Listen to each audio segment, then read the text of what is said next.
Est-ce qu'on pourrait travailler différemment sans chef?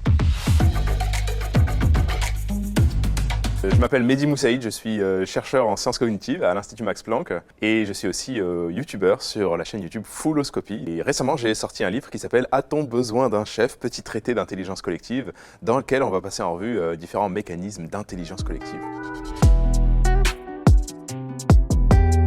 Alors moi j'ai toujours été épaté par ce qu'on peut faire avec un simple vote, où en fait chaque participant va voter pour une réponse à chaque question et on regarde quel est en gros le QI collectif. Et il se trouve que ça marche tellement bien que le groupe a en général tout juste. Donc ils font un QI monstrueux juste avec un simple vote. Et le problème, c'est les pièges. Quand les gens votent, ils ont tendance à tomber dans les pièges.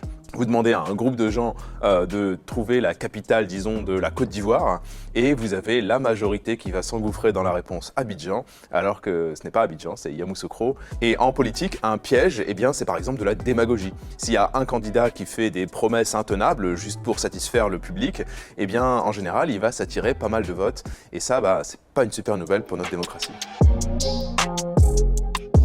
Alors il y a un autre phénomène d'intelligence collective que j'adore, c'est prédire le futur. Par exemple que la France gagne la prochaine Coupe du Monde de football ou que telle personne soit élue président de la République.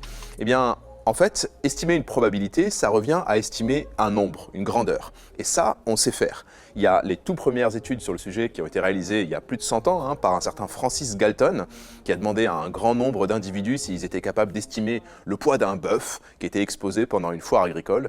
Et il s'est rendu compte en 1906 que, effectivement, quand on fait plein d'estimations de grandeur et qu'on calcule la moyenne ou la médiane, on se rend compte que le résultat tombe plutôt juste. Est-ce qu'on peut faire pareil pour des probabilités? Eh bien, la réponse est oui. On demande à plein de gens d'estimer des probabilités et on calcule la moyenne, la médiane et ça tombe plutôt juste.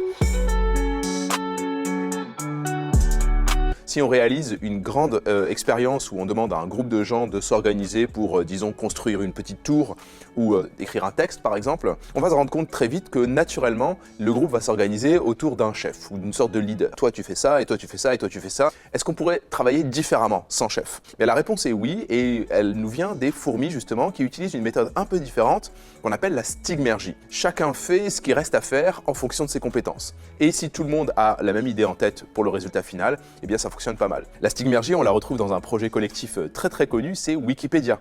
C'est-à-dire qu'une première personne va se dire « Tiens, je vais commencer un article sur ce sujet », une autre va venir ajouter une photo, une troisième va corriger une faute, et une quatrième va ajouter un paragraphe complet.